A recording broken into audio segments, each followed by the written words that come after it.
Bismillahirrahmanirrahim. Assalamu alaikum. My name is Jani and you are watching Maths with Jani. Mathematical Methods by SM Yusuf का chapter number 2 हम start कर चुके हैं। उसी से रिलेटेड आज हमारा लेक्चर नंबर 15 है। इस लेक्चर में हम एक्सरसाइज नंबर 2.1 के लास्ट क्वेश्चंस को डिस्कस करेंगे। So don't waste our time, let's start our lecture. इस लेक्चर में हम क्वेश्चन नंबर 16, 17 और 18 को डिस्कस करेंगे। क्वेश्चन नंबर 16 हमारे पास let G be a group. G हमारे पास एक ग्रुप है such that A B whole के power N is equal to A N B N.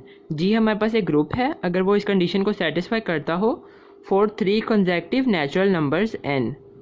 ठीक है, एन की जगह हम कोई भी 3 कंसेक्टिव नेचुरल नंबर रख सकते हैं। ठीक है, and all a b belongs to G, show that G is abelian. तो हमें ये प्रूव करना है कि जो ग्रुप जी हमारे पास है क्या वो बिलियन है अगर वो इस कंडीशन को सेटिस्फाई करता है for 3 consecutive natural numbers. Solution start करते हैं। मैं सपोज कर लेता हूँ let 3 consecutive natural numbers are m, m+1 और m+2। हमने इन तीनों को n की जगह पे पुट करना है।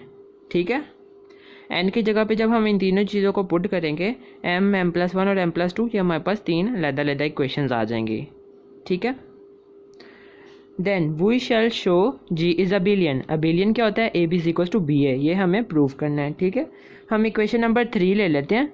फिर हम इक्वेशन नंबर 3 को ऐसे लिख सकते हैं ना, इसकी एक पावर हम अलग कर देते हैं। ये m+2 था ना, हम m+1 और एक जो है 1 अलग कर देते हैं। ठीक है, अगर हम इसको दोबारा इकट्ठा करेंगे तो 1 + 1 2 हो जाएगा, m+2 हो जाएगा। ठीक है ना, हमने अलग कर दिया और ये यहाँ पे सेम एज इट इज़ लिख दिया। ठीक है, अब यहाँ पे मैंने ए बी m+1 को यूज़ किया इक्वेशन नंबर 2, ये वाली चीज़ यूज़ किया है। अब ये पावर अलग मतलब अंदर मल्टीप्लाई अंदर डिस्ट्रीब्यूट हो जाएगी। ठीक है ना, ये चीज़ यहाँ पे बेशक अगर आप लिखना चाहें तो लिख सकते हैं यूजिंग इक्वेशन 2।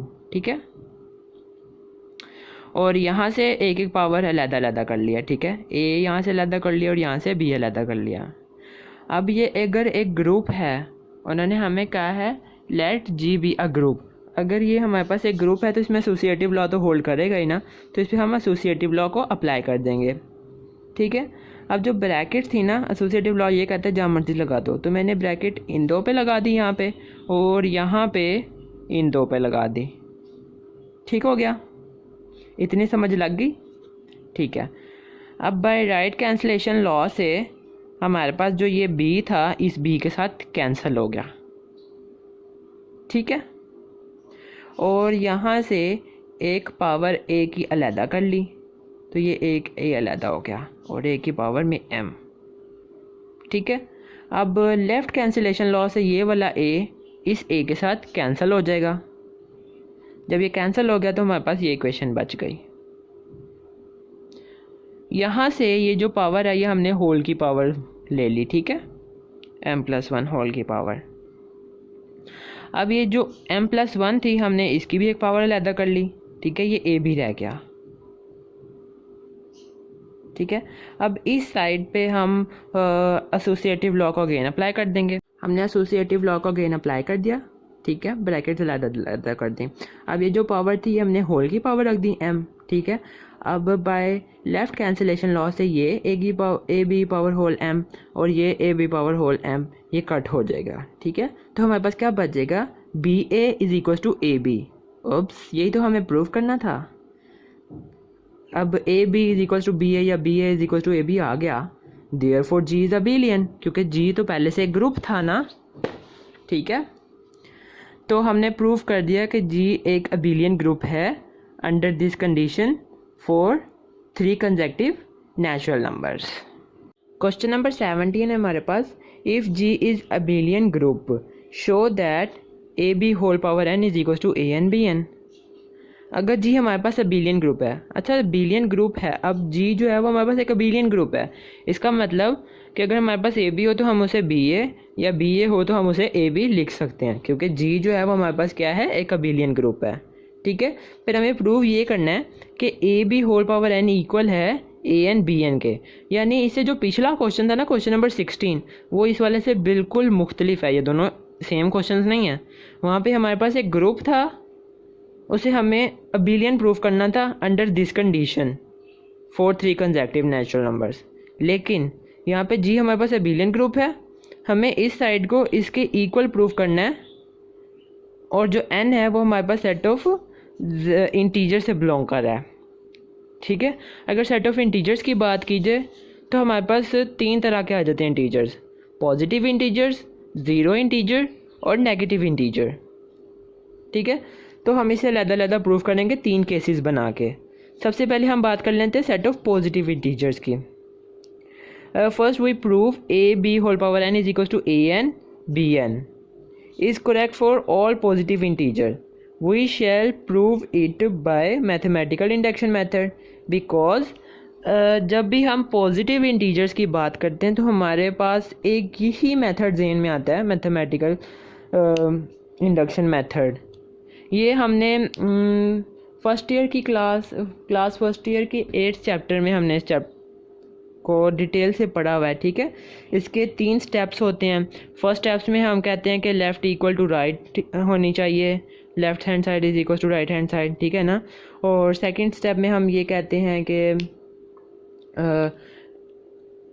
केस के सपोज कर लेते हैं n इक्वल हो जाए k के। ठीक है ना, और फिर सपोज कर लेते हैं ना, और फिर थर्ड स्टेप में हम प्रूव करते हैं कि n इक्वल होता है k+1 के।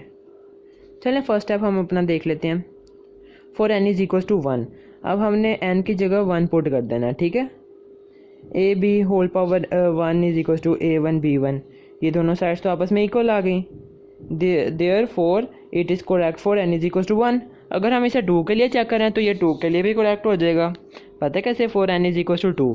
अब हमने इसकी स्क्वायर 2 पुट कर दिया ना, और आंसर किसके इक्वल आना चाहिए?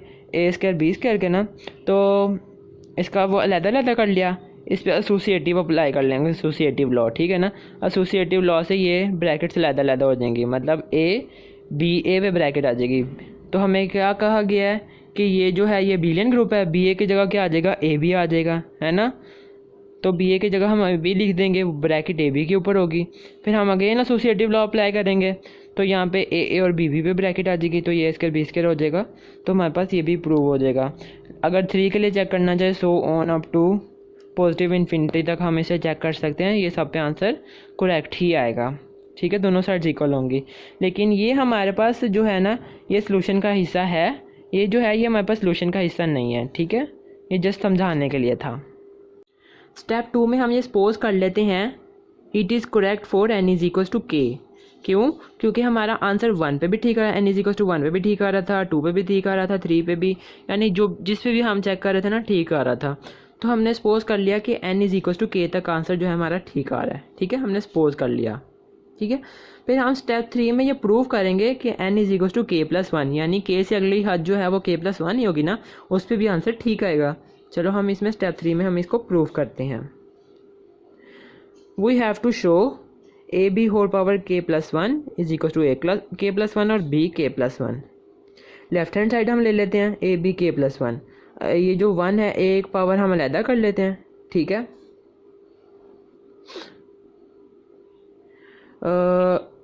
Bye step 2 A B whole power k is equal to A K B के।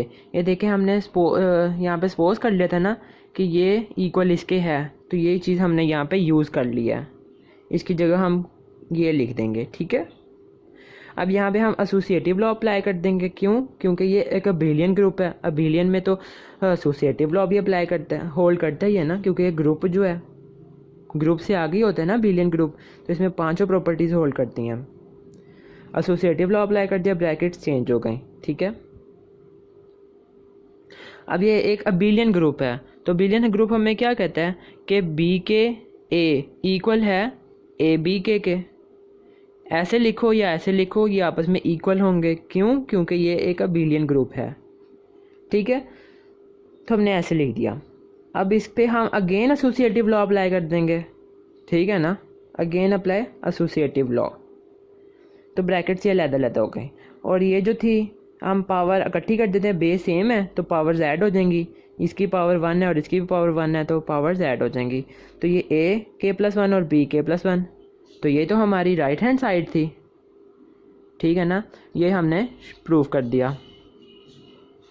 ठीक है, तो हमारा ये प्रूफ हो गया therefore it is correct for n is equal to k+1। जब तीनों स्टेप ठीक हो गए, therefore it is correct for all positive integers. जब ऑल पॉजिटिव इंटीजर के लिए प्रूव हो गया तो हम किसके लिए चेक कर रहे थे, A B whole power n is equal to A N B N के लिए हम चेक कर रहे थे। तो ये A N B N positive integers के लिए प्रूव हमने कर दिया कि ये ठीक है, लिखा जा सकता है। अब हम आगे प्रूव करते हैं इसको केस 2 के लिए for n is equal to 0। ठीक है, put n is equal to 0 in a B whole power n is equal to A N B n. अब हमने n की जगह पे 0 पुट कर देना है। अगर हमारी लेफ़्ट इक्वल टू राइट आ गई तो 0 के लिए भी होल्ड कर जाएगा। ठीक है, अब ये जो है किसी की पावर में भी 0 आ जाए तो वो इक्वल होता है 1 के। ठीक है ना, अब ए की पावर में भी 0 और बी की पावर में 0, 1 इंटू 1 और 1 इज इक्वल टू 1, 1 इंटू 1 1 नहीं होता है ना। तो therefore it is correct for n is equal to 0। अब 0 इंटीजर के लिए भी ये करेक्ट हो गया और पॉजिटिव इंटीजर्स के लिए भी करेक्ट हो गया। अब हम इसे चेक करते हैं फॉर नेगेटिव इंटीजर्स। थोड़ा सा लंबा क्वेश्चन हो गया, लेकिन ये पहले हमने मेथड किए में तो सो ये इजी क्वेश्चन ही है। So now case 3, now we have prove if n is negative. अगर n हमारे पास नेगेटिव है तो हम उसे ऐसे लिख सकते हैं। ठीक है ना, n is equal to -m। ठीक हो गया। अब n की जगह पे हम -m को पुट कर देंगे। ठीक है, -m पुट कर दिया। अब -1 को अंदर रहने दिया और जो m था ना उसको हमने होल की पावर बना दिया। If you have you any kind of इतराज़, ठीक है, इसे ऐसे लिखा जा सकता है।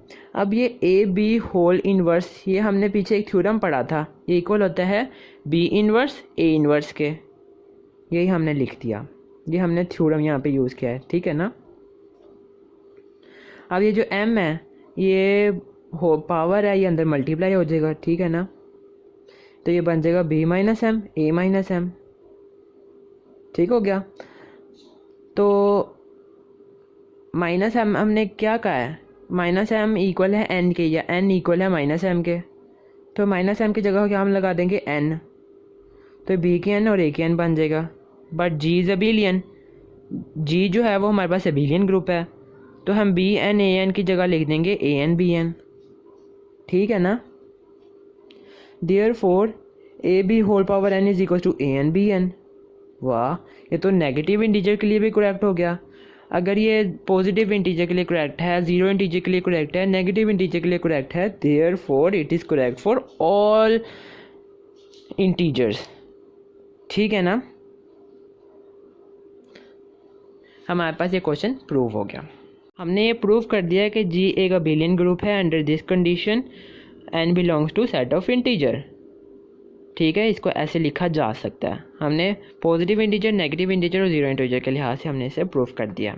एक्सरसाइज नंबर 2.1 का लास्ट क्वेश्चन है हमारे पास, question number 18। Show that the set GL2R of all 2x2 non singular matrices. Non singular matrices कौन सी होती हैं? A square matrix is said to be a non-singular matrix if its determinant is not equals to 0। देखें, singular matrix हमारे पास वो होती है, singular matrix हमारे पास वो मैट्रिक्स होती है अगर उसका डिटर्मिनेंट 0 के इक्वल हो। लेकिन नॉन सिंगुलर मैट्रिक्स वो मैट्रिक्स होती है कि अगर स्क्वायर मैट्रिक्स का डिटर्मिनेंट 0 के इक्वल ना हो। ठीक है, स्क्वायर मैट्रिक्स कौन सी होती है? जिसकी रोज़ और कॉलम्स आपस में इक्वल हों। ठीक है, square matrix non singular matrix कहलाएगी अगर उस मैट्रिक्स का डिटर्मिनेंट 0 के इक्वल ना हो। पता है ये कंडीशन हमें इन्होंने क्यों दी है? क्योंकि अगर ये देखें ए इनवर्स का फार्मूला क्या होता है? A D J, adjoint A over A determinant. अगर ए डिटर्मिनेंट हमारे पास 0 हो गया तो ये जो है हमारे पास ये 0 हो जाएगा, तो ए इनवर्स जो है वो हमारे पास होल्ड करेगा ही नहीं, तो वो हमारे पास तो ग्रुप होगा ही नहीं। तो हमें तो प्रूव करना है कि ये ग्रुप है। ठीक है ना, तो इसलिए हमें इन्होंने कंडीशन दी है यहाँ पे कि जो मैट्रिक्स है वो नॉन सिंगुलर मैट्रिक्स है। ठीक है ना, ऑफ और is a group under usual multiplication of matrices. हमें इसमें मैट्रिक्स मल्टीप्लिकेशन यूज़ करनी है, ठीक है ना। और मैट्रिक्स मल्टीप्लिकेशन में एसोसिएटिव लॉ भी होल्ड करता है। तो क्वेश्चन में ही हमें पता चल रहा है कि इसमें नॉन सिंगुलर मैट्रिक्स से पता चल रहा कि हमारे पास जो है इन्वर्स एलिमेंट होल्ड करता है, और मैट्रिक्स मल्टीप्लिकेशन से हमें पता चल रहा है कि हमारे पास जो है वो एसोसिएटिव लॉ भी होल्ड कर रहा है। ठीक हो गया।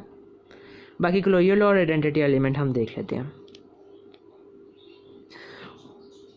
ये GL2R ये जो हमारे पास सेट है ना, इसके अंदर जितने भी मैट्रिसेस हैं ना वो सारे नॉन सिंगुलर मैट्रिसेस हैं, ठीक है। और ये हमारे पास ग्रुप क्या कहलाता है? Group is called journal linear group. G for journal, L for linear, और जो R है ना ये सेट ऑफ रियल नंबर है, ठीक है। ऑफ डिग्री 2 दिया है यहाँ पे। वैसे अगर आप ऑर्डर 2 लिख लें तो भी ठीक है, ठीक है।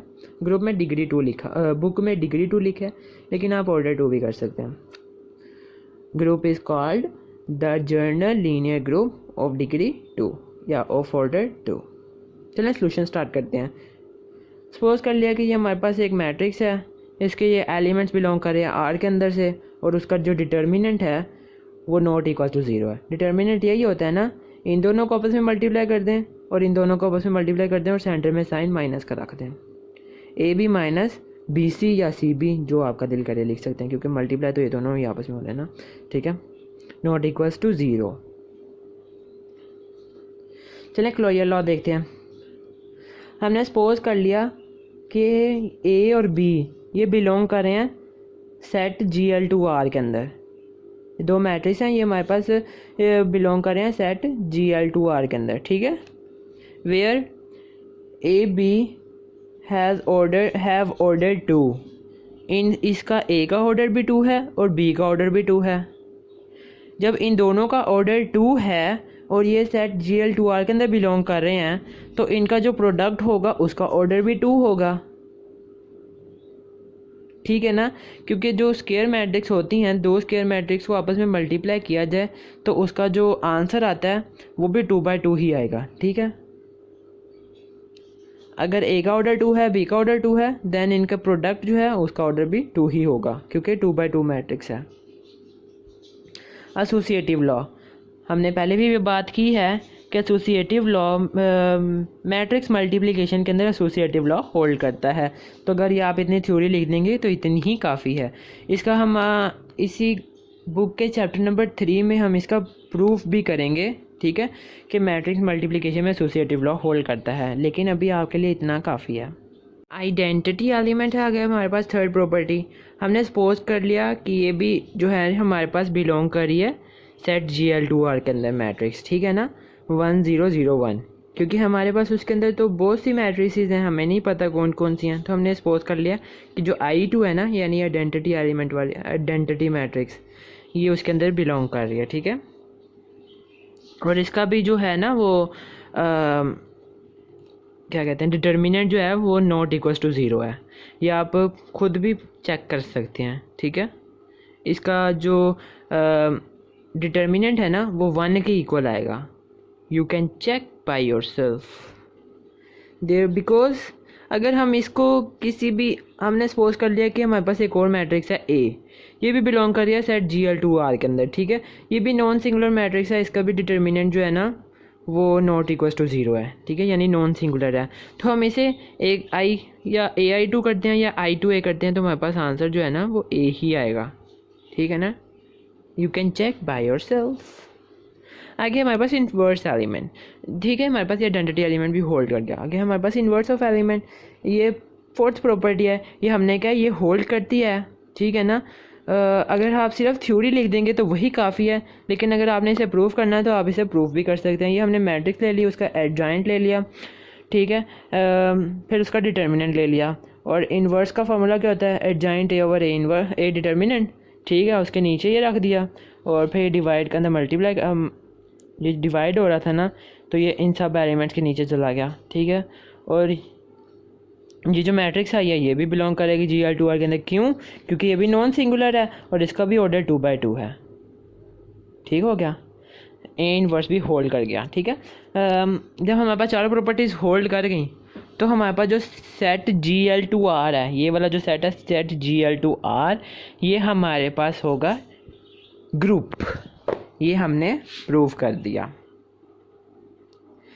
तो ये था हमारा आज का लेक्चर। इससे नेक्स्ट लेक्चर में हम सब ग्रुप के बारे में डिस्कस करेंगे, क्योंकि हमारी 2.1 एक्सरसाइज ख़त्म हो गई है। सो नेक्स्ट लेक्चर का इंतज़ार कीजिएगा। ओके, जज़ाकल्लाह, अल्लाह हाफिज़।